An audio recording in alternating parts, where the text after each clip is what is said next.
nguvu ya agano la Mungu ndani ya mtu inavyoweza kufanikisha katika mambo mbalimbali. Mstari wa kwanza, baada ya kutoka katika ule mji wa Betheli, Yakobo alishika njia yake akafika katika nchi ya wana wa mashariki.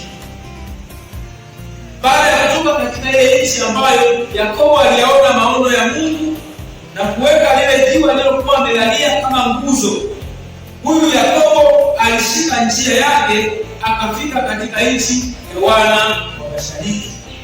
Sasa huu ni mstari wa kwanza. Funzo ambalo tunalipata katika mstari wa kwanza ni kwamba ukikusudiwa na Mungu utazunguka eneo sawasawa na wito wako. Ukikusudiwa na Mungu utazunguka eneo sawasawa na wito wako. Tunaona Yakobo, ukianza kizazi cha babake Ibrahim, wako kule Beersheba, amefika Harani, ametoka Harani, anaenda katika nchi ya wana wa mashariki. Kwa funzo ambalo tukalipata hapo ni kwamba ukikusudiwa na Mungu utazunguka eneo sawasawa na wito wako. Yesu asifiwe. Funzo la pili, usiishie njiani kama kusudi lako halijatimia. Tunaona ameuona uwepo wa Mungu. Yakobo ni mtu wa ajabu, ameuona uwepo wa Mungu kwenye lile eneo, lakini aishi pale ambapo ameuona uwepo wa Mungu. Anatumia ile nguvu ya uwepo wa Mungu kwenda na eneo lingine. Kwa hiyo usiishie njiani kama kusudi lako halijatimia. Lakini funzo la tatu, iendee miti mipya ili upeleke habari mpya za Mungu, kwa sababu wengine hawazijui. Agano la Mungu litakuzungusha, litakupeleka huku, litakupeleka Beersheba, litakupeleka Harani, litakupeleka nchi za watu wa mashariki. Lakini lengo si kwamba wewe uzunguke upoteze muda. Lengo ni kuhakikisha habari mpya zinafika kwa watu wapya. Bwana Yesu asifiwe. Habari ni mpya kama wewe sio wa eneo husika. Kwa kama watu sio wa ufalme wa Mungu, habari ambazo zingepelekwa na mtumishi wa Mungu Yakobo zilikuwa ni mpya. Na wewe Yakobo alikuwa hahubiri kama tunavyohubiri sisi, ila maisha yake yalikuwa yanapeleka habari mpya. Kwa hata sisi tunajifunza kwamba maisha yetu yanaweza yakapeleka habari tena, habari mpya, Mungu mpya kwa watu ambao hawakuwa na Mungu wa kweli. Bwana Yesu asifiwe. Mstari wa pili, Mungu akikupeleka mahali popote pale, ujue kila unachokiona kina maana fulani. Hivyo jifunze kuangalia na kuchunguza na kutafakari na kutekeleza kile Mungu anakuelekeza. Mfano, Yakobo alipofika mashariki aliona kisima kondeni na makundi matatu ya kondoo wamelala karibu nacho, kwa sababu kunywesha makundi na jiwe kubwa lilikuwa juu ya kile kisima, yaani juu ya kinywa cha kisima. Sasa hapa tujifunze, baada ya kufika katika nchi ya watu wa mashariki, maana katika nchi ya mama yake Rebeka na baba yake walimwambia aende sawa. Alipofika kule, anasema hivi, alikuta kuna makundi matatu ya kondoo yamewekwa. Akafika kaangalia, akasema hii makundi matatu ni kwa ajili ya nini? Lakini kuendelea kuangalia, akaona kuna kisima, na juu ya mdomo wa kile kisima kuna jiwe kubwa, ambapo wenyeji huwa wanadhihirisha lile jiwe ili wanyweshe nini? Kondoo. Nataka nikupe kwamba unapokusudiwa na Mungu unaweza kupeleka eneo, kila kinachoonekana kinaweza kufanyika shule kwa Mungu. Akasema na wewe kupitia kitu, akasema hivi, mstari wa 3, watu walikuwa wanadhihirisha lile jiwe kwenye kinywa cha kisima na kunywesha makundi ya kondoo na kulirudisha tena. Aliposhangaa pale, akatafakari, kwa nini jiwe liko juu? Tena kawaida kabisa, akasema jamani, si muda umeisha, umeenda, wanywesheni. Wale watu wakajibu, Yakobo akasema hatuwezi tukawanywesha hawa kondoo hatuwezi tukaonyesha kondoo hadi kondoo wote wa mji wao wamesha. Bwana asifiwe sana. Biblia inatuonyesha kila eneo lina utaratibu, lakini katikati ya utaratibu huo Mungu anatimiza mapenzi yake. Anasema hivi, watu walikuwa wanalilingisha lile jiwe kwenye kina cha kisima na kunywesha makundi ya kondoo na kuirudisha. Funzo, kila jamii au eneo ina taratibu zake, lakini taratibu hizo zisiharibu mapenzi ya Mungu ndani yako. Na funzo la pili kupitia mstari huu, ni muhimu kujiwekea utaratibu kwenye maisha. Mfano, wenzetu walikuwa wanalilingisha jiwe, maana lile jiwe lisije kuwepo kwenye kina cha kisima. Kila mtu alikuwa ananyosha kondoo maji yanatoka. Biblia inafundisha hivi, ukipewa kitu na Mungu kitunze. Kuna wengine wanasema atalinda aliyenipa. Ni kweli, lakini Mungu anakupa ulinzi, anakupa akili. Kuna muda unatumia ni ukali ili ulinde kile ambacho Mungu amekupa. Gharama inajulikana wewe uliyezaa au uliyekizaa kile kitu. Mwingine anaweza kujua thamani ya kitu, anaweza kukitumia vibaya kwa sababu hajui kimezaliwaje na hana lengo baba, au anauelewa mdogo, lakini ndio uchungu wa kitu ni wewe. Wale watu waweka utaratibu. Mimi naona watu walikuwa wanaelewa sana. Bwana asifiwe sana. Hata kwenye kitu chako kule nyumbani weka utaratibu.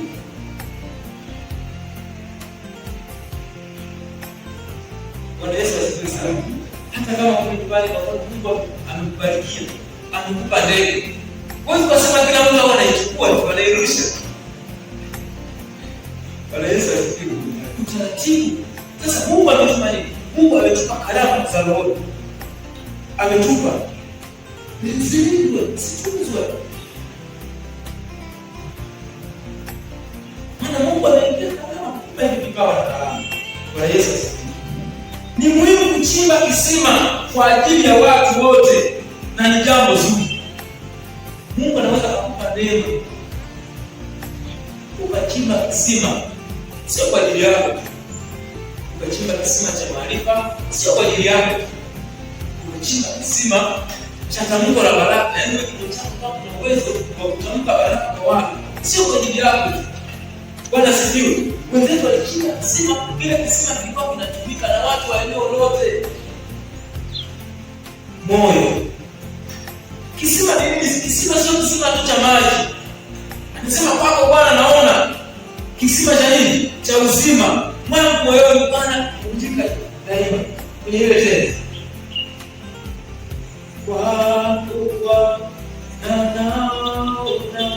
Bwana asifiwe sana. Sisi ndani wetu kwenye nyoyo yetu, kwenye vinywa vyetu Mungu ameweka nini? Kukutiko la maji ya uzima. Useme hii si kwa ajili yako tu, hapana. Serikali hii inatengeneza mabomba kwa ajili ya wananchi wote. Bwana Yesu asifiwe. Mstari wa 4. Kama hapo nisomea hapo anaona. Mstari wa 4. Tuone Yakobo alipowakuta wale watu wameweka ile makundi, alisema karibu sana. Yakobo akawauliza ndugu zao. Yakobo akawauliza ndugu zao, watu wa wapi ninyi? Watu wa wapi ninyi? Wakasemaje? Tu wa halali sisi. Tuone hapa. Akawauliza, je, mnamjua Labani mwana wa Nahori? Je, mnamjua Labani mwana wa Nahori? Bwana Yesu asifiwe. Ni vizuri kujiuliza kama jambo lieleweke. Bwana Yesu asifiwe sana. Tunasikia nenda sehemu fulani, ile ndani kuuliza. Nika hivyo ni shida, nikaamua tu kuuliza. Yakobo alikuwa ni mnyenyekevu, akasema ndugu zangu, ndugu zangu jambo leo. Hapana. Akasema ndugu zangu, ninyi ni akina nani?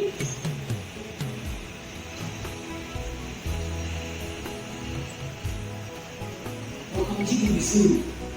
Akasema sisi ni Waharani. Akauliza, mnamfahamu Labani? Bwana asifiwe sana. Lakini mstari wa 5 anasema kwamba Yakobo akawauliza tena juu ya Labani, wakamjibu wanamjua. Funzo ni vizuri kuendelea kuuliza ili uelewe zaidi.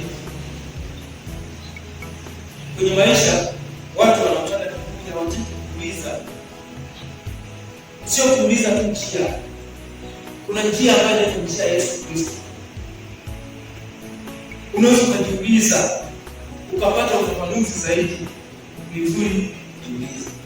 Yakobo akauliza juu ya hali ya Labani, wakasema hajambo. Baada tu ya kujibiwa, tazama Raheli binti yake. Hapa ndipo tunapoelekea kwenye historia yetu nzuri. Kusudi la Mungu likiwa ndani yako kiagano, unashinda kwenye kila mazingira na unapata faida. Ameuliza alipojali hisia za mtu mwingine, akauliza hali ya Labani. Anasema ghafla Raheli akatokea, yupo na kondoo. Bwana asifiwe sana. Akatokea, na hapa ndipo picha ya Yakobo kumpata Raheli inaanza. Funzo, ukienda eneo sahihi, mashariki kisimani huko, ndipo utakacho kipata kile ulichokuwa unakihitaji. Ukienda eneo sahihi, utapata unachokihitaji. Ukitaka maji unaenda kisimani. Ukitaka viatu unaenda kwenye duka la viatu. Lakini unapoenda kwenye duka la viatu, utakuta kuna viatu vingi, vingine unavihitaji na vingine huvihitaji. Bwana Yesu asifiwe, mtumishi wa Mungu. Ukienda eneo sahihi utapata kilicho sahihi. Alipoenda mashariki kule kisimani, alimpata Raheli. Unapokuwa unamwomba Mungu, usimwombe tu Mungu akupe kitu. Mwombe Mungu pia akuweke kwenye eneo sahihi, akupeleke kwenye eneo sahihi. Tuchukue mfano, mtu anaumwa. Sasa mtu ni mgonjwa sana, umempeleka sokoni. Watu wataanza kushangaa. Watakwambia utakupeleka wapi? Hospitali. Kwa sababu ndipo utakapopata msaada. Ukimpeleka sokoni umekosea. Kila siku wakija wakwambia tunataka mboga, wakakuta huko hospitali unadai mboga, madaktari kwamba jamani tunamsusa. Bwana Yesu asifiwe sana. Sasa wewe mtu kwa sahihi, hebu nipe kipimo cha akili. Bwana Yesu asifiwe. Sijui kama tuko pamoja. Mungu anajua kwa nini anakupeleka mahali fulani. Wewe nenda na umsikilize yeye baada ya kufika. Mungu anajua kwa nini anakupeleka eneo fulani. Wewe nenda. Nenda na umsikilize baada ya kufika. Kuna watu wengine wakishafika eneo ambalo Mungu amewapeleka, wanamsikiliza tu. Hawamsikilizi.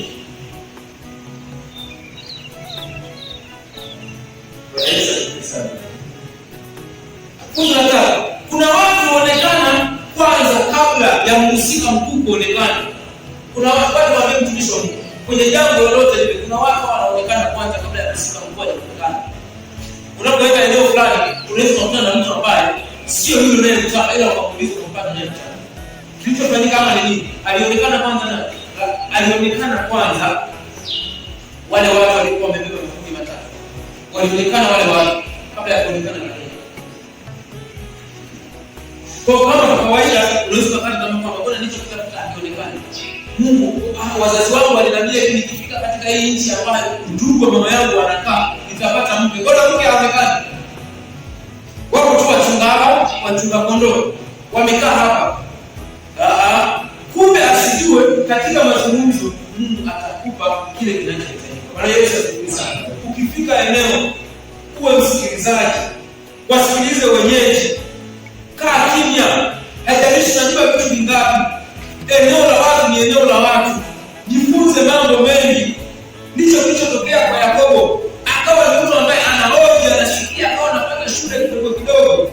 Bwana Yesu asifiwe sana. Kwa kuna watu kuonekana kwanza kabla ya ile unayemtaka aonekane kwako. Ndivyo vile kwenye maisha. Kwa Kwani Mungu anaonekana kwa Mungu na mwingine kwenda kwenye maombi. Uwepo wa Mungu kwanza unaonekana kabla ya Mungu.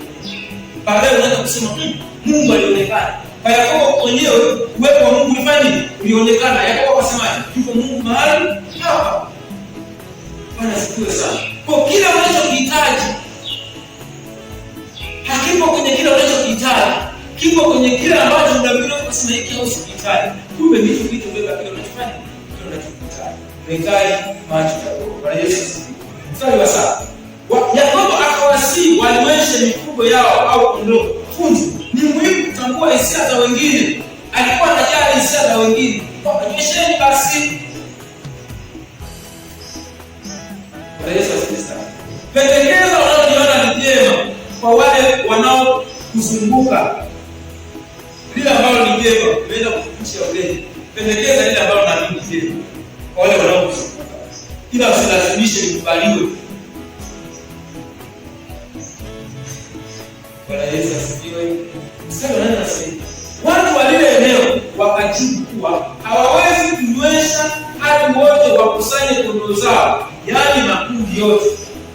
Watu wakaviringisha lile jiwe kwenye kinywa cha kisima, ndipo tutakaponywesha kondoo. Wale watu walimkatalia, anapendekeza, lakini watu wanakataa. Si kila pendekezo lako litakubaliwa na watu. Na usipokubaliwa usichukie. Yesu asifiwe. Haleluya watumishi. Umeenda ugenini. Nasema leo na matembele matembele. Wengi wanasema leo ni Susa, wanasema matembele. Baba anasema hivi, msheni basi mifugo. Asa Bwana Yakobo, sisi kwa utaratibu wa tunu tunakusanya kwanza makundi yote ya eneo. Tukishakusanya ndipo tunanywesha nini? Wote. Tunakusanya makundi yote. Tunakusanyika, tunabadilisha ile kitu, alafu tunanywesha. Bwana asifiwe sana. Funzo. Ni vizuri kuzingatia utaratibu wa wengine. Watu wengi wamekumbana, iwe makanisani, iwe wapi, nyumbani na maeneo tofauti. Wengine wamefika kipindi wanauana. Shia nini? Utaratibu. Kama yuko kinyume na nini? Utaratibu. Kwa hiyo ndani kweli Mungu anaweza akaingilia mifumo iwe ya serikali ili wewe mtu wa Mungu atamani upite ushinde. Lakini kama kuna utaratibu, Mungu mwenyewe anaingia kwenye utaratibu. Usilazimishe. Labda Mungu ameamua hivyo. Yesu kilichosababisha ahukumiwe walikutaka kwa kukiuka nini jamani? Utaratibu. Kwamba anaenda kinyume na utamaduni. Lakini kwa sababu Yesu aliwaingia utaratibu hivyo kama Mungu alivyotaka, Bwana Yesu alimshinda. Bwana Yesu asifiwe sana. Kwa unapoingia kwenye mfumo ya watu wengine, unahitaji kujibu na kusikiliza. Funzo lingine ni muhimu kushirikiana na wengine. Kwa sababu walikuwa wanabadilisha nini jamani? Jiwe kubwa. Walikuwa wanabadilisha watu zaidi ya mmoja. Kwa hao watu wale leo walikuwa na nini? Na ushirikiano. Bwana Yesu asifiwe. Kama kuna mtu ameona hapa nisikie mfano wa 9. Tuone katikati ya kusema nao, Raheli akaja na kondoo za baba yake maana ya uchumi. Mstari wa 9 kama kuna mtu ameona.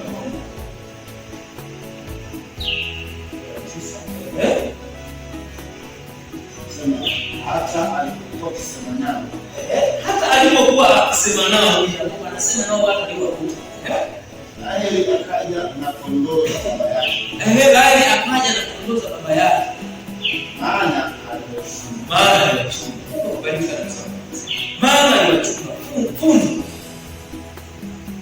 Jishughulishe na shughuli za mtu aliyebeba hatima yako. Kwa kiasi.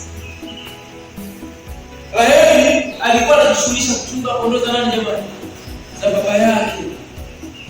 Kumbe asijue ndio kunakuwa kiunganishi cha yeye na nani? Mungu. Baada ya kuweza kutetea, wewe mtoto wake mchunga. Funzo la pili, endelea kubaki pale ulipopelekwa na Mungu. Maana kitu chako kinakuja pale ulipopelekwa na Mungu. Unaweza kuwa pana ukame au pana hali yoyote. Kama Mungu amekupeleka hapo mahali, endelea kubaki hapo. Kuna kitu cha Mungu kinakuja. Yakobo hakujua kuna kitu cha Mungu kinakuja. Akaendelea kukaa pale mahali. Kwani kitu cha Mungu kinachoitwa laheri hakikuja. Kilikuja. Funzo la tatu, mtu sahihi huondoa yasiyo sahihi. Jamani, mtu sahihi huwa anaondoa yasiyo sahihi. Wewe pambana tu, muombe Mungu akupe mtu sahihi. Kama ni mume sahihi, kama ni mke sahihi, kama ni mfanyakazi sahihi, kama ni kiongozi sahihi. Wewe kazana tu mbele za Mungu, akupe mtu sahihi. Mtu sahihi huwa anaondoa asiye sahihi automatic. Bwana asifiwe sana. Funzo lingine, ni muhimu kuwasaidia wazazi wetu kazi. Raheli anachunga kondoo za babaye, ishara ya kuwasaidia wazazi kazi. Jamani, haleluya. Tuwasaidie wazazi kazi. Kama ndio kufanya. Sasa 10. Naomba shamba nisomee mstari wa 11 nikishamaliza hapa. Baada ya kumwona Raheli binti Labani, ndugu yake mamaye, na kondoo za Labani, Yakobo akakaribia na kulitungisha jiwe kutoka katika kinywa cha kisima, akawanywesha kondoo za Labani. Cheka hiyo ajabu. Yaani unaona tunataka kwa Raheli. Pili, jiwe mwenyewe. Hata sisi alikuwa anafanya kwa sifa labda ili Raheli amuone. Jiwe ambalo wanatungisha watu wengi, tu mmoja. Sasa wakati wale jiwe weka pembeni, wale kondoo Labani wakazi mara. Kwa sahihi wakisema tunasema hawa anatumia gari hayo kabisa. Bwana Yesu asifiwe sana. Kumbe kuna jambo linakuja. Sasa fuji upendo unafanya ujitoe. Mfano Yakobo alijitoa kwa Raheli kwa namna ya ajabu sana. Maana aliacha tu kusikiliza wale ambao walisema bwana, lakini unasema hivi hadi makundi yote bali ya kusanyika ndipo tunalibadilisha hivi jiwe. Yeye akasahau. Ndio. Upendo, kuwa makini na upendo. Tunasikia watu wengine wanatuoga kwa sababu ya upendo. Wengine labda alipenda labda mwanamke au mtu yoyote akamsaliti, anajinyonga. Tunasikia kitu. Upendo na nguvu haujaanza kwetu. Ndio maana Mungu anasisitiza nini? Ni kuhakikisha upendo wenu kwa Mungu unakuwa kwa viwango kuliko kwenye vitu vingine. Kwa nini anafanya hivi? Kwa sababu upendo mwingine unataka kwenye maisha. Sasa hajui hata wao analifundishwa kwa namna gani. Yeye ndio. Kama kuna sehemu na utelezi. Kama kuna madhara ingekuwaje? Funzo la pili, ukimpenda sana mtu ni ngumu sana kuwasikiliza au kuwazingatia wengine. Kuwazingatia wale walio kwa mafuta moja. Funzo la tatu, Mungu alishaweka mtandao wa kila mtu kupata anachokitaka. Kuna mtandao, Genda kwa mfano mtandao ya kijamii. Kishaweka data, kawasha pale, notification zinaingia zenyewe. Mtandao. Na huo mtandao ushaweka toka misingi ya dunia. Biblia inasema kwamba tangu misingi ya dunia sisi Mungu alishachukua. Hakuna hata haja ya kwenda kwa mashaka. Ili bado tunatembea kwenye agano la Yesu Kristo aliyemwaga damu ya thamani kwa ajili yangu na kwa ajili yako. Alishaweka misingi moja kwa moja. Bwana Yesu asifiwe sana. Sio mimi tena, Biblia inasema, yaani hapo unaponiona sio mimi tena, na hapo unapojiona sio wewe tena, ila Mungu ndani yako. Bwana Yesu